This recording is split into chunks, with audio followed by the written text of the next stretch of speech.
Judges chapter 16, beginning in verse 23. This is the tail end of Samson's life.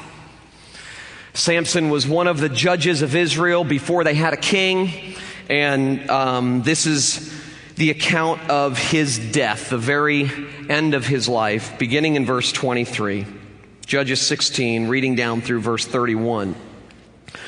Now the lords of the Philistines gathered to offer a great sacrifice to Dagon, their god, and to rejoice. And they said, "Our God has given Samson, our enemy, into our hand." And when the people saw him, they praised their God. For they said, "Our God has given our enemy into our hand, the ravager of our country, who has killed many of us." And when their hearts were merry, meaning drunk, they said, "Call Samson, that he may entertain us." So they called Samson out of the prison, and he entertained them. They made him stand between the pillars. And Samson said to the young man who held him by the hand, "Let me feel the pillars on which the house rests, that I may lean against them." Now the house was full of men and women. All the lords of the Philistines were there, and on the roof there were about 3,000 men and women who looked on while Samson entertained. Then Samson called to the Lord and said, "O Lord God, please remember me and please strengthen me only this once, O God, that I may be avenged on the Philistines for my 2 eyes." And Samson grasped the 2 middle pillars on which the house rested, and he leaned his weight against them, his right hand on the one and his left hand on the other. And Samson said, "Let me die with the Philistines." Then he bowed with all of his strength, and the house fell upon the lords and upon all the people who were in it. So the dead whom he killed at his death were more than those whom he had killed during his life. Then his brothers and all his family came down and took him and brought him up and buried him between Zorah and Eshtaol in the tomb of Manoah his father. He, Samson, had judged Israel for 20 years. And may God help us to see, to understand, and to savor something of his amazing grace and outrageous mercy as it comes to us through this familiar story. Let's pray together. With one voice we pray, as we do each and every week, "O God, come thou fount of every blessing, and tune our hearts and our minds to see and to savor your amazing grace." I pray that you would show us our sin so that we might see our Savior. I pray that you would reveal to us our imperfections so that we would feel desperate and see the one who came to be perfect on our behalf. I pray that you would uncover the idols in our hearts. Show us where we try each and every day to save ourselves and rescue ourselves and establish ourselves. And then show us Jesus, who came to do all of those things for us, things we could never ever do for ourselves. And we pray all these things in his name. Amen. So, the first year that Kim and I were married, we went to Colorado. We lived in Estes Park, Colorado. We were young. We were 21 when we got married. I turned 22 on our honeymoon. And because Kim's family is Italian, they give money at weddings. And we made enough money, thanks to her family, not a ton, but enough to where we could take that year off of working and go to a 1-year Bible school out in Colorado, just to sort of get away. We were brand new Christians. This was new to us, and we thought it would be a good idea to get away as a young married couple and just sort of get established in this new faith of ours. And one of the assignments that was given to us was by one of the professors there was to write a 5-page paper on an Old Testament character. And so Kim and I were sitting in our little apartment one night on campus, and discussing who we were going to write about. I don't remember who Kim wrote about. Who did you write about, Kim? Is Kim in church today? That's good. So my wife's at home sleeping. It's good to know. I don't remember who she wrote about. But when she asked me, I said, I'm going to write, with a twinkle in my eye, of course, I said, I am going to write about the character in the Bible that most resembles me. And she said, who's that? And I said, Samson, of course, you know. I mean, don't you know you married Samson, you know? Little did I know at that time, joking around, of course, I was referring to Samson's might and his strength and his buffness. But little did I know at the time that in the realist sense, I was right. I do resemble Samson. Not for the reasons that I thought. But as a kid growing up, idolizing Rocky and Rambo and Conan the Barbarian, all right, the story of Samson was right up my alley. I mean, I may have been bored by the rest of the Bible, but not Samson. I mean, this was by far my favorite story in the Bible. How could you not, as a young guy, love Samson? I mean, you know, he was like a Hebrew Hercules. I mean, how could you not love this guy? I mean, anybody who could kill 1,000 bad guys with the jawbone of a donkey had my respect. All right, I mean, he was the Thor of the Old Testament, and I wanted to be just like him. Okay? And so I jokingly said to my wife that I was going to write a paper on the guy who I resembled the most in the Bible, Samson. Little did I know that I was right in many ways, as you'll find out this morning. Well, since part of my job description, as you've come to realize, is to pick on children's songs, the elders have actually worked that into my job description now. Just kidding. I am now getting help from friends. I have people in the church sending me bad children's songs that they learn in Sunday school. I've got a church full of research assistants, so thank you. Keep them coming. I love it. But I'm now getting help from friends tracking them down, and my friend Nick Lannon sent me this song about Samson. Now, I still don't believe it's real. I think he made it up. But real or not, this is what it says. And if any of you sang this song in Sunday school, please shout out and tell me that it's real. Do you know the strongest man, Samson? Strongest man in all the land, Samson? Your girlfriend's not nice. Please beware. When you're asleep, she'll cut your hair.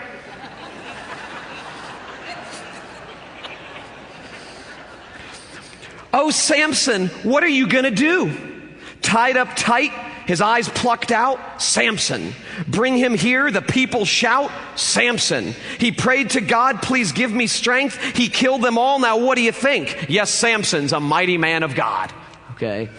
Now I don't know if that song's real. If it's not, kudos to Nick for coming up with that on the fly. But real or not, most of us read or remember this story and conclude like I did when I was a kid. I mean, I want to be like Samson. I've never met a boy who grew up in church who didn't want to be like Samson, captivated by Samson. I remember years after I wrote my paper on Samson, Kim and I were living in South Carolina. I was going to college, and for whatever reason, Samson came up, and I said something like, I wonder if he was just jacked. You know, I mean, just huge, just, you know, I mean, muscular. You see the pictures in the storybook Bibles for children. And I mean, Samson's just ripped, shredded.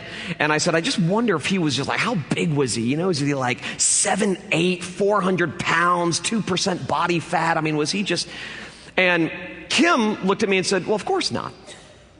Now, I'd grown up in a Christian home. I'd gone to Christian schools. I grew up in Sunday school. Kim didn't. And so I looked at her like, okay, Einstein, know-it-all. How do you know? And she put me in my place by saying, well, if he was that big, nobody would have been confused as to what gave him his strength. But everyone was trying to figure out what made him so strong. So obviously he didn't appear to be strong. And I was like, it's a very good point, actually. I think you're right. But real or not, I'm read this, song.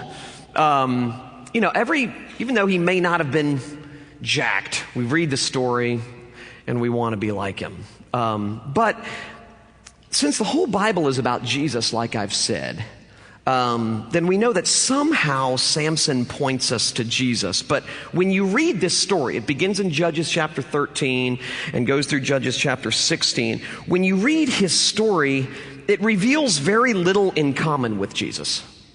I mean, you read about Samson, and besides the fact that an angel came to both Samson's mother and Jesus' mother and said, "You shall conceive and bear a son," and besides the fact that both Samson and Jesus were tapped by God to be saviors of their people, there seems to be little else in common. I mean, Samson strikes us as nothing more than a hard-drinking, womanizing jock on an ego trip, okay, when you read the story. You read the story and he seems very cocky. He's a womanizer. He's a partier. He knows that he can destroy anybody and leap buildings in a single bound and all of that stuff. He's a modern day Superman. So, how does Samson show us Jesus? If anything, this story is nothing but a cautionary tale of the high cost of low living. What happens to someone who thinks they're proud? What happens to someone in the end who thinks that they are, the master of their own fate, the captain of their own ship? What happens to someone at the end of their life when they begin to believe their own press and think that everything they have, they've achieved, it's theirs, they got it? That's what it seems to be showing us only. But this story teaches us, believe it or not, a lot about us, you and me, and it actually teaches us a lot about Jesus, as we'll see. The first thing I want to look at is the fact that we're all just like Samson. We're all just like him. When I was a kid, I would have loved for a preacher to tell me I was just like Samson. Probably been the one sermon I listened to. If a preacher would have stood up and told me, you are just like Samson, I would have loved it. Of course, I would have thought he meant that with God as my co-pilot, I too could be indestructible. That's what I would have hoped he meant. And that would have been music to my ears. But the fact is, I'm just like Samson. And so are you.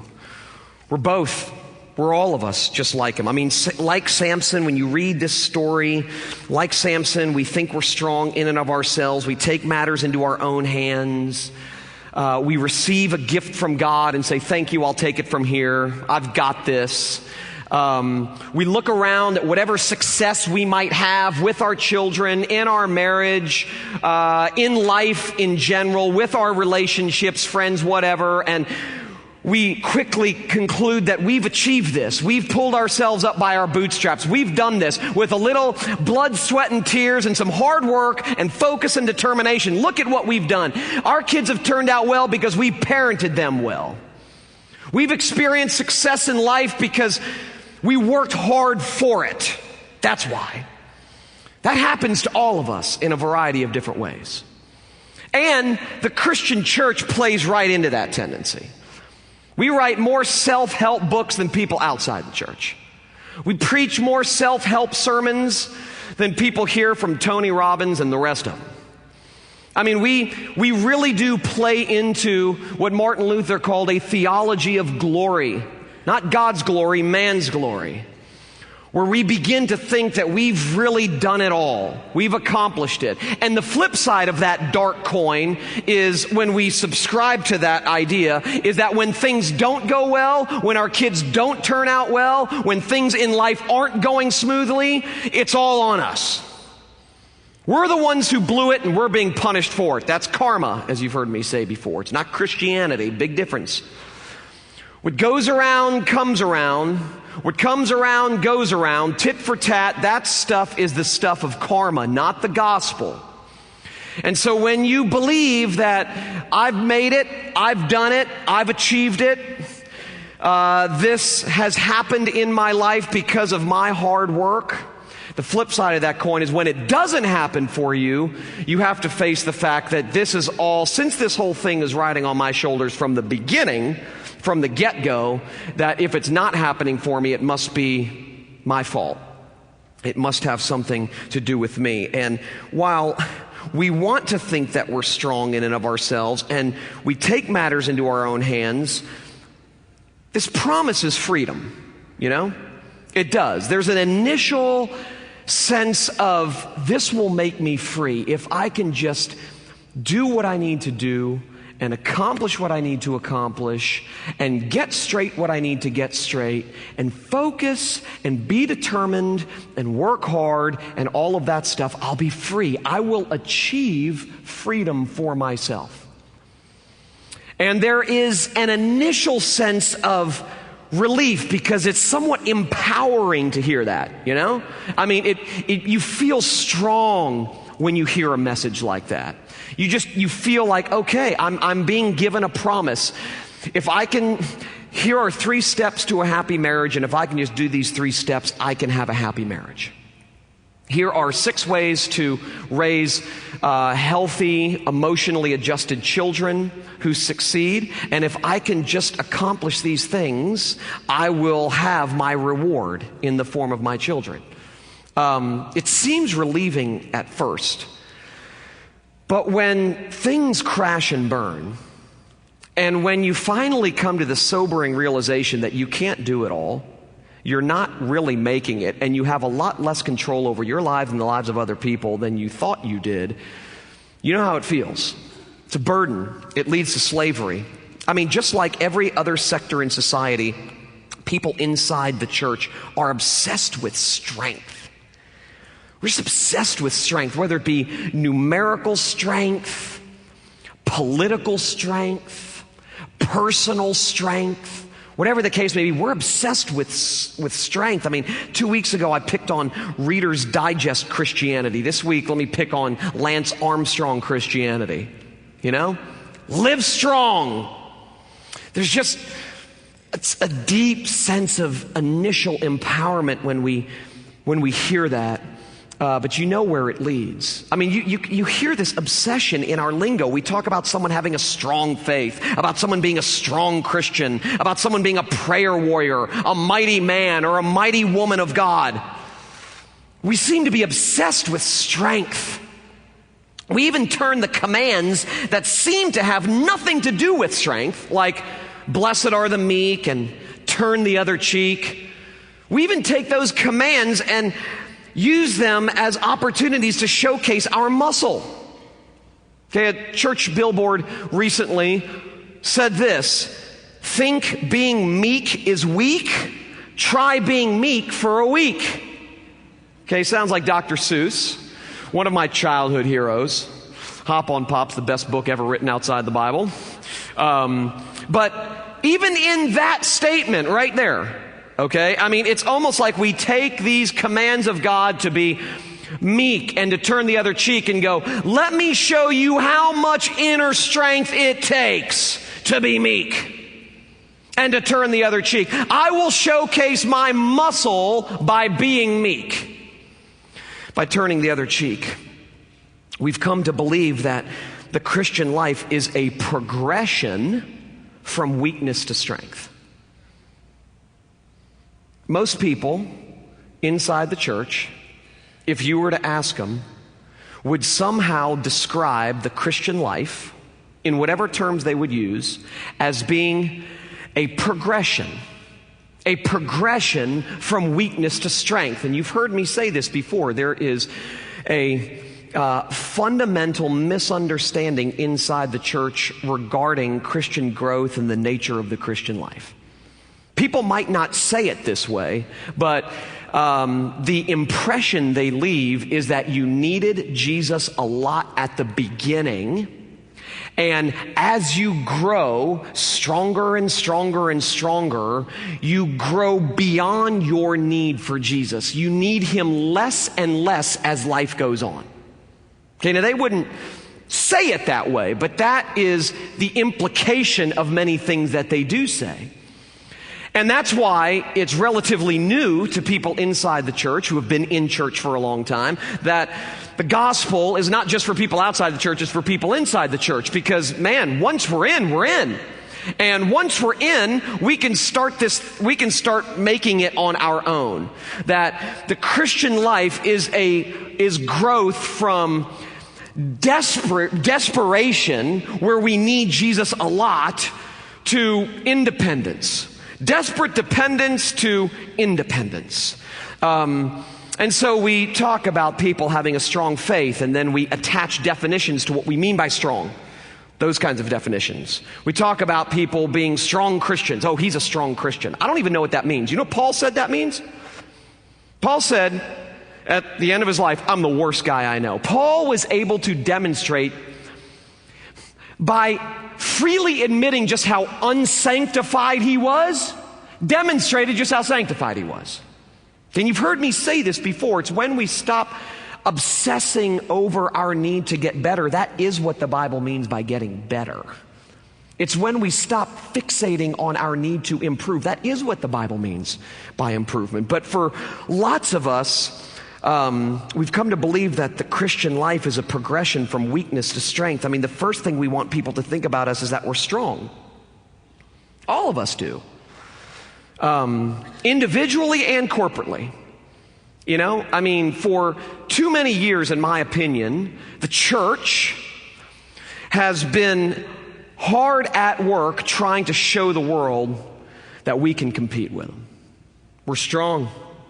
We're mighty. We won't let you win. We will take you down. Okay? That's the impression. I've told some of you this. I was in New York twice in the last month and had the privilege of interacting with a lot of New Yorkers in general and New York media people in particular. And when we would talk about Christianity, almost universally their impression was the same. Christians are political people who are trying to take over the world. That's what they're rejecting. They're not rejecting the gospel, because they haven't heard us preach the gospel. They haven't heard us deliver good news. What they have heard us say is, we're coming for you, and we will take you down. So get out of our way. We're as smart as you, you know. I'm good enough, smart enough. Doggone it, people like us, okay? That could be Stuart Smalley Christianity, all right? You guys know who Stuart Smalley is? Yeah, like 6 of you. You guys need to start watching Saturday Night Live. Broaden your entertainment horizons a little bit.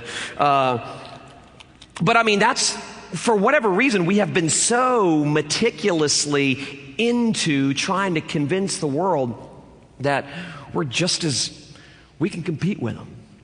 And I've said this before, I have never met anybody outside the church who has come to church because we have impressed them with our muscle, our might, our intellect, our cleanliness, our have it all togetherness. No one's attracted to the Christian faith because of that. Let me tell you what they are attracted to. Not our competence. They're attracted to our confession. When we're the first ones to stand up and say, we're weak. We are bedraggled train wrecks. And Christianity is not a crutch. It's a lot more than that. I don't need help walking. I need to be raised from the dead. And I am no better than you are. I'm just as messed up as you are. I'm just as broken. We are all broken people living in a broken world with other broken people. And I need help every day. In fact, I probably need more help than you. In fact, you may have it more together than I do. I mean, that is when the world begins to pay attention. So they're not cocky, arrogant theologians of glory. Okay, they are broken, confessing their need kinds of people. They're normal. You know? They're normal. They're just like me. They're afraid like me. They're broken like me. They get worried about their kids just like I do. They get worried about their finances just like I do. That's when they start paying attention, because this whole thing's not about you and your strength and me and my strength and our might and our cleanliness. And I mean, it's just not. Thank God it's not. It's about Jesus and what he's done for people like you and me. And so we've come to believe that this whole thing is a progression from weakness to strength. But living strong is exhausting. You know it is. It's exhausting. I mean, always having to keep up the appearance that I got this is slavery. And you know that as well as I do. I mean, it's remarkably freeing to say, I give up. Can't do it. I can't do it. It's actually the first step to freedom when we finally admit that we can't do this. I mean, like us, Samson's self-reliance led to slavery. Deceived into thinking that his great feats were the result of his strength, he literally ended up in chains. You might not end up with your eyes gouged out between two pillars with Philistines making fun of you, okay? I don't think that's going to happen to you. If that happens to any of you, we'll come get you, all right? The rest of us will come to wherever, and get you, all right? But we feel our chains in a variety of other ways. The chain of perfectionism, the chain of pressure to make sure that everything happens the way we want it to happen, the way we need it to happen, if life is going to have the meaning and if we're going to feel like we matter. So we're all like Samson. You are, I am. It's our default mode, our natural default mode. Well, that's the bad news. The good news is that God here in this story demonstrates his strength, that this whole thing is riding on his strength. I mean, Samson thought that the strength was in his hair. Even he thought the strength was in his hair, which is why he finally told Delilah, okay. After lying to her 3 or 4 times and saying it's this, it's that, it's the other, she finally comes to him, just, why do you not love me? I mean, you don't tell me the truth. You've lied to me 3 or 4 times. Don't you trust me? And after having a little bit too much to drink, Samson shares his secret. You want to know where I get my strength from? My hair's never been cut. It's never been cut. And if my hair is cut, I'll lose all of my strength. Well, he thought that the origin of his strength was in his hair. But before every great deed we read, the Spirit of the Lord rushed upon him. Before every single one. So before he tears a lion apart with his bare hands in chapter 14, verse 6, before he kills the 30 men of Eshkelon in chapter 14, verse 19, and before he kills 1,000 men with the jawbone of a donkey in chapter 15, verse 14, the exact same phrase is used. And the Spirit of the Lord rushed upon him. And the reader knows something that Samson doesn't. Samson thinks the strength is in his hair.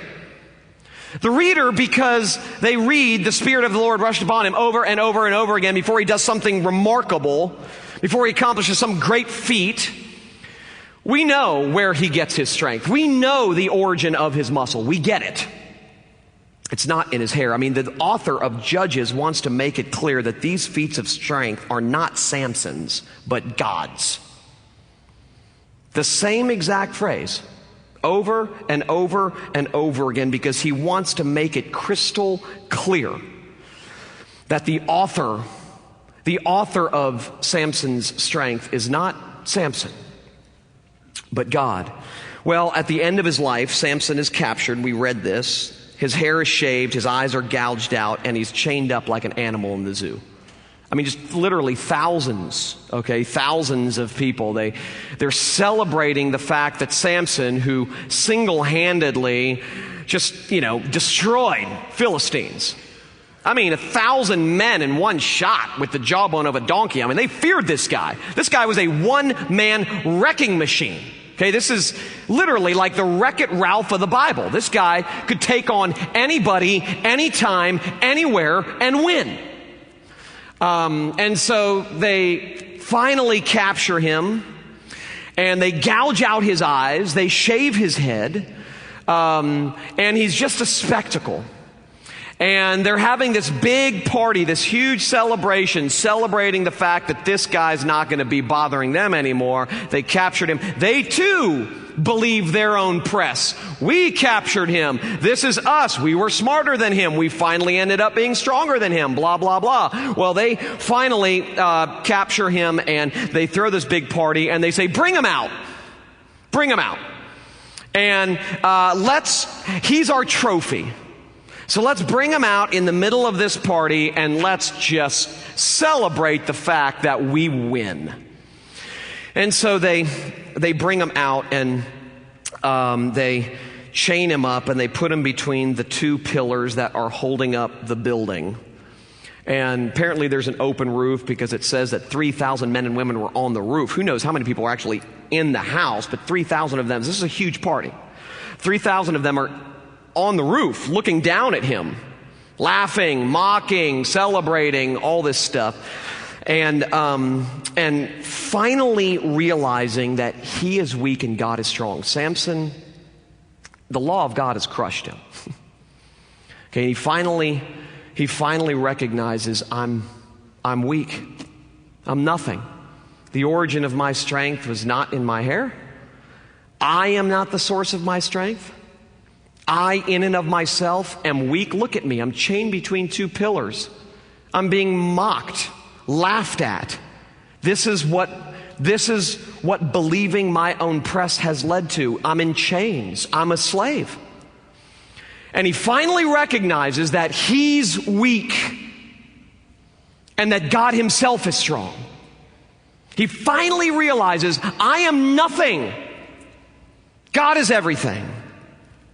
And so he prays and he asks God. He recognizes the source of his strength, and he says, God, would you strengthen me one last time? Would you give this weak man your strength one last time?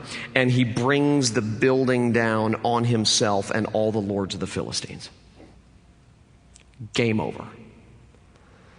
In other words, his greatest victory happened when he was weak. For those of us who know something about Jesus and the gospel, it sounds super familiar, doesn't it? Samson's greatest victory took place when he was at his weakest. I was reading this past Wednesday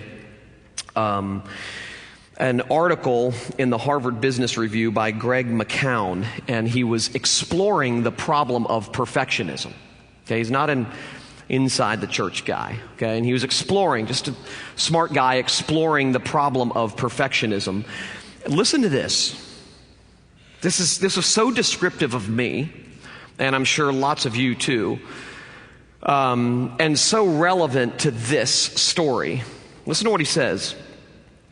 Unlike other obsessions and addictions, perfectionism is something a lot of people celebrate, believing it's an asset. You know, we think of, pornography, heroin, alcohol. We think about those kinds of addictions and obsessions, narcissism, how you look, those sorts of things. And we don't see those things as assets. We universally recognize those as liabilities and weaknesses. But he said, unlike other obsessions and addictions, perfectionism is something a lot of people celebrate, believing it's an asset. We hear it. Well, I'm a perfectionist. And when we say that, we're kind of saying, I care about doing everything well. I'm obsessed with doing it well.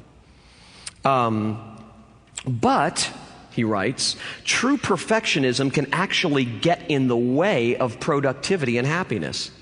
He says, I recently interviewed David Burns, author of the book Feeling Good, and he made this exact connection. In more than 35,000 therapy sessions, he learned that the pursuit of perfection is arguably the surest way to undermine happiness and productivity.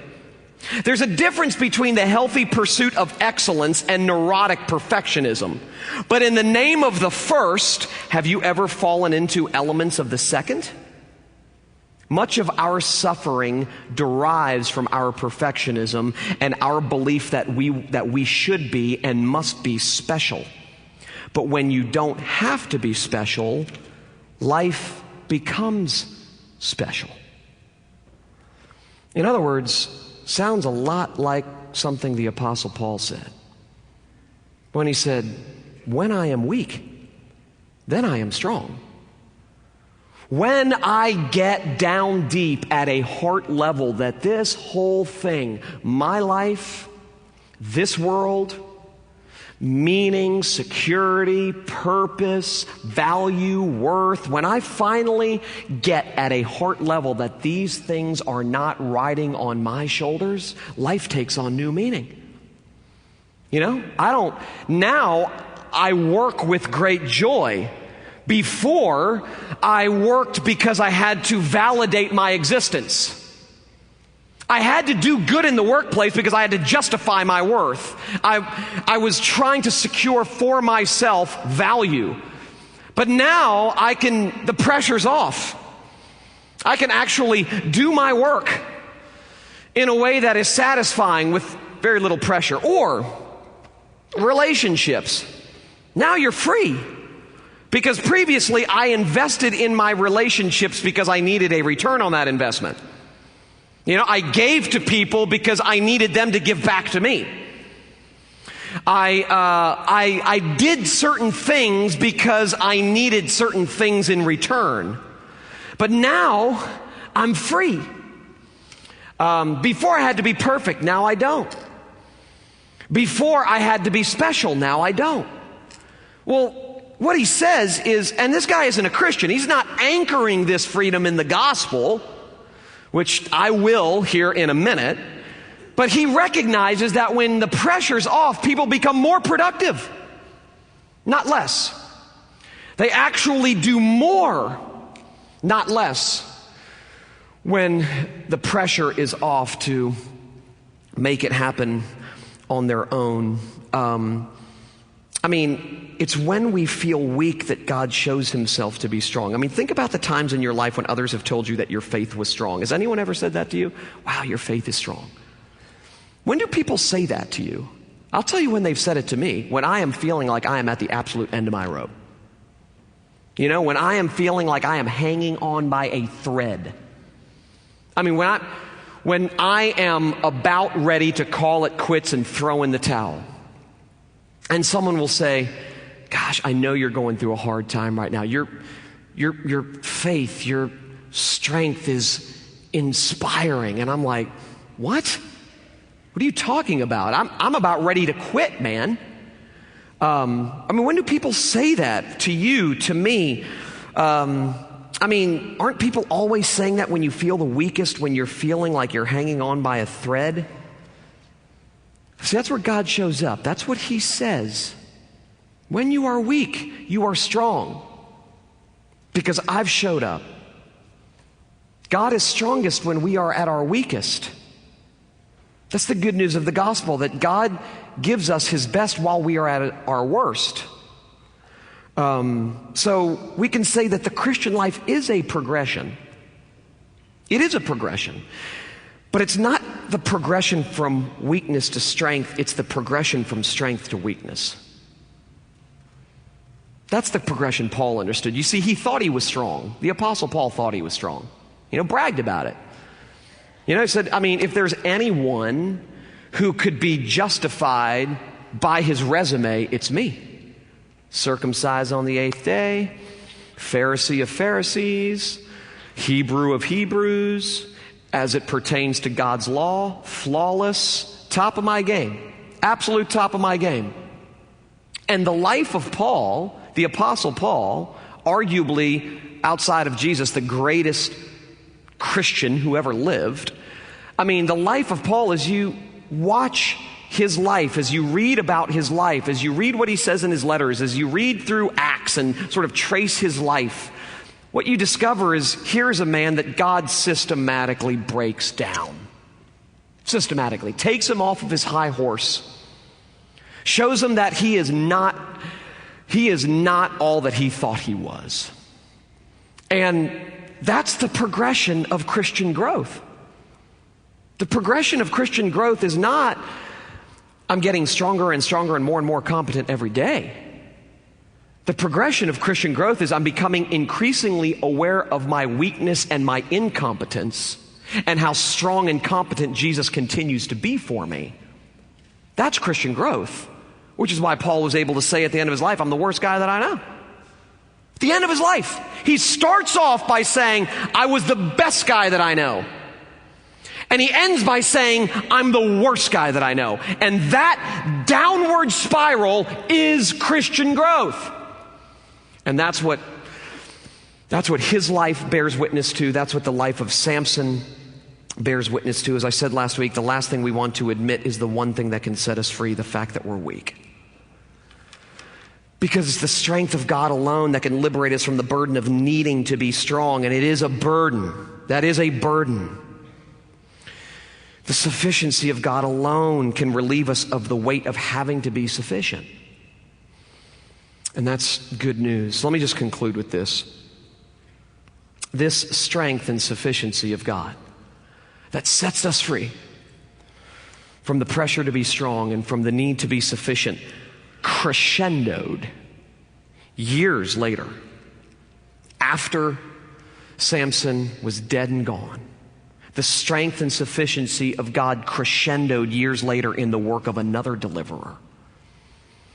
There is some commonalities between Jesus and Samson.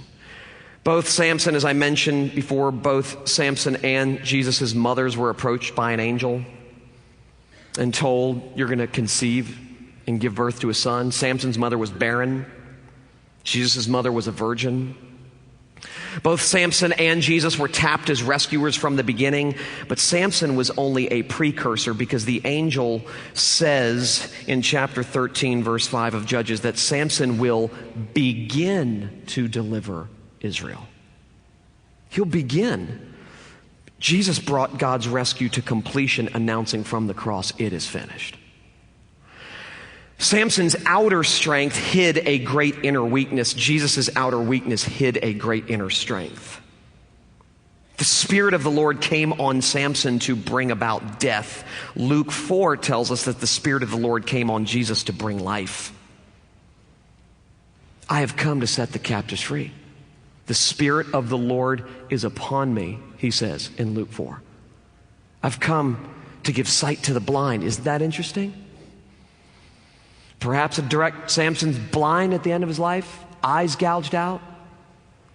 The same phrase used for Samson, the Spirit of the Lord came upon him, is the same phrase that Jesus uses. The Spirit of the Lord is upon me. I've come to give sight to the blind. I've come to set the captives free. I've come to liberate the oppressed. I've come to deliver good news to the burdened and the broken and the weary and the worn out. Both Samson and Jesus saved their people through their deaths. Samson's death destroyed God's enemies. Jesus' death delivered God's enemies. Direct ties. Because Jesus came to set the captives free, life doesn't have to be a tireless effort to save ourselves by striving to be the best, the most beautiful, the most accomplished, the strongest, the best mom, have the best marriage. The gospel is the good news that because Jesus was strong for me, I'm free to be weak. In other words, because Jesus was strong for me, I'm free to acknowledge and admit my weaknesses without feeling like the flesh is being ripped off of my bones. Without feeling like I'm losing something I need in order to live. Well, that's good news. The idea that Jesus sweepingly secured for us what we desperately need and long for and look for in 1,000 things, people, circumstances infinitely smaller than Jesus is good news. The pressure